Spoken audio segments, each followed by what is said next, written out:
ជំរាបសួរទាំងអស់គ្នាវិលមកជួបខ្ញុំបាទការនិយាយពីតួអង្គម្ដងទៀតហើយដែលថាយើងនិយាយដើមបន្តទៀតណាថ្ងៃនេះដែរខ្ញុំនឹងលើកយក5តួអង្គមកនិយាយតែម្ដងហើយពីនោះខ្ញុំនឹងចាប់ផ្ដើមទៅរកភាពចម្លែកនៅក្នុងរឿង One Piece វិញម្ដងហើយភាពចម្លែកនេះយើងនៅក្នុង page បងមនោចរណៃយើងអាចទៅមើលវីដេអូរបស់គាត់បានចាប់ផ្ដើមដំបូងខ្ញុំចាប់ផ្ដើមនិយាយពី Frankie គឺជាបុរសម្នាក់ដែលប្រកែកខាងគ្រឿងយន្តខ្លាំងមែនទែនដែលចំណុចពិសេសរបស់គាត់នេះគឺគាត់បីកាប់មិនមុតដូចមិនឆេះតែបើគាត់វាយពីក្រោយបានតែថាវាយពីមុខគឺអាចធ្វើអីគាត់បានទេក្នុងចំណងក្រុមរបស់ Luffy Frankie គឺជាបុរសម្នាក់ដែលមានមាឌយ៉ាងឲ្យធំខ្លាំងជាងគេមែនទែនទោះបីជានេះក៏ដោយក៏គាត់មិនមែនជាមនុស្សដែលមិនចេះយំនោះទេរឿងរបស់គាត់នេះគ្រាន់តែគេនិយាយអីទេក៏អាចយំបានដែរគ្រាន់តែប្រុកប្រាប់ពីរឿងរបស់គាត់ប្រវត្តិរបស់គាត់នៅត្រីផ្សោតតិចសោះគាត់ដើរយំពេញហ្នឹងហើយជាត្រឹមប្រុកប្រាប់ពីប្រវត្តិគាត់ទាំងអស់ទៀតដឹងជាមិនទៅ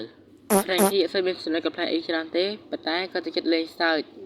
ខ្ញុំអញ្ចឹងមកបង Frankie គឺជាពាក់ខោលីអូម៉ែអ្នកឲ្យមកបានគេពាក់ខោគ្រប់គ្នាដល់ពេលគាត់នេះពាក់ខោលីអូខ្ញុំសូមបញ្ចប់គាត់ណាខ្ញុំនឹងនិយាយវគ្គប្រកបន្តប្រកគឺជាឆ្អឹងមានជីវិតដែលគាត់ស្លាប់ហើយគឺគាត់អាចរស់ឡើងវិញបាននិយាយទៅគាត់អត់ស្លាប់ទេចំណុចកំ pl ែរបស់ប្រកនោះគឺគាត់ទៅចិត្តមើលលីអូស្រីស្រីឲ្យតែឃើញណាគេស្រីស្រីដែលមកជួយគាត់ដល់គាត់សុំមើលលីអូម្ដងហើយក៏អត់មើលលីអូ Frankie ទេ Frankie ពេលលីអូthôiអត់ដែលមើលលីអូ Frankie ទេដល់ពេលឃើញគេអត់ទេពេលមើលចង់មើលលីអូគេមិនស្នំយី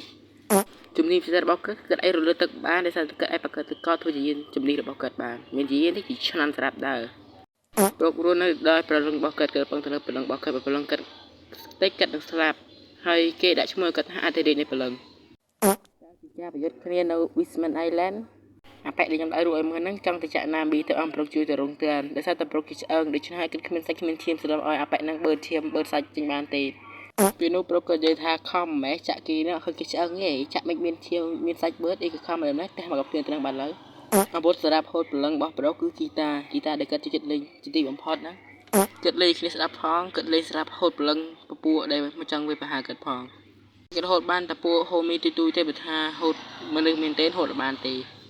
ប៉ុន្តែប៉ុណ្ណោះគាត់អាចយកហ្គីតារបស់គាត់ទៅប្រើជាអាវុធស្ដាំគេឲ្យដេកលក់បានដើម្បីគាត់នឹងនិយាយស្រួលធ្វើការកុំឲ្យមានតែគេមកញ៉ៃគាត់ច្រើនពេកខ្ញុំសូមបញ្ចប់ចំណុចរបស់ប្រុកត្រឹមប៉ុណ្ណេះខ្ញុំសូមទៅបន្តទៅដល់ Chopper វិញម្ដង Chopper គឺជាក្តានដែលមានចំហពណ៌ខៀវហើយគាត់បានស៊ីផ្លែឈើពិសេសម្យ៉ាងដែលគាត់នឹងដើរជើងពីរបានតែពេលឃើញដូច្នោះក្តានគ្នាគាត់នឹងបានដេញគាត់ចេញពីក្រុមហើយក៏មានបរិសម្នាក់ឬគាត់វិញចំដល់ពេលគាត់នឹងមួយពេទ្យយូរទៅគាត់ចេះឲ្យជំនាញពេទ្យដែរគាត់អាចជួយព្យាបាលគេបានមួយគ្រាដែរពីមុនខ្ញុំបាននិយាយពីអ្នកសាក់អស់ហើយឥឡូវខ្ញុំមកប្រាប់ថាអ្នកគេ execute ជាងគេក្នុងរឿងហ្នឹងគឺខ្ញុំមើលអ្នក execute ជាងគេគឺ Chopper ហ្នឹងឯងចំណុចដែលគួរចង់ស្ដាប់របស់ Chopper នោះគឺគាត់ងាយច្រឡំហើយងាយជាគេតែម្ដង Chopper សិនមានចំណុចកំ pl ែប៉ុន្មានទេអញ្ចឹងខ្ញុំសូមលើកគាត់ទៅវគ្គបន្តទៀតវគ្គ Chopper ទៅខ្ញុំនាំទៅនិយាយពី Usopp វិញម្ដង Usopp គឺជាមនុស្សម្នាក់ដែលខ្លាចច្រើនហើយនិយាយលេងច្រើនដូចគ្នាតែមិនមែនគេខ្លាចទេគេខ្លាចបែបមួយប្រភេទខ្លាចបែបហ៊ានផងខ្លាចផងក្រុមប្រជាជនតនថាបានចាត់ទុក Usopp ដូចជាព្រះចឹងគេហៅគេនឹងគ្នាហៅគាត់ថា God Usopp ដោយសារតែ Usopp ហ្នឹងបានជួយពួកគេចេញពី Sugar ដែលប្រែខ្លះពួកគេឲ្យគាត់ទៅថយខ្លះនិងជាមនុស្សខ្លះដែលបានដូ Flamingo ត្រូវចាត់បង្ខំឲ្យធ្វើការដោយយល់លេសថាជួយពនាង Mancheri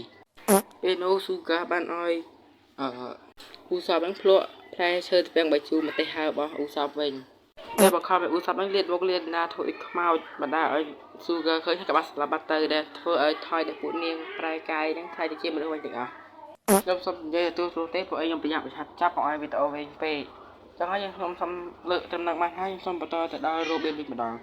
Robin អត់មានចំណុចកំ pl ែប៉ុន្មានទេតែខ្ញុំសូមលើចំណុចកំ pl ែមួយនៅក្នុង Fishman Island មកនិយាយទៅក្នុងចំណុចកំ pl ែទាំងអស់គឺមានតែ Fishman Island តែមានច្រើនទេគេព្រោះមិនធ្វើអញ្ចឹងមិនធ្វើបដោះជើងឲ្យធ្វើអញ្ចឹងវាថាជាបានឃើញវាថាជីឃើញវិញនឹងតែខុសគ្នាពីខ្លួនវិញមកឥឡូវខ្ញុំសូមបញ្ចប់ត្រឹមតែប៉ុណ្ណឹងហើយវគ្គក្រោយខ្ញុំទៅរកភាពចម្លែកនៅក្នុងរឿង One Piece ដែលយកតាមមកមនុស្សចរណៃម្ដងចឹងសូមជួបវិញវីដេអូក្រោយវិញយកបាយហើយយើងនឹងជួបគ្នានៅម្ដងទៀតនៅថ្ងៃស្អែក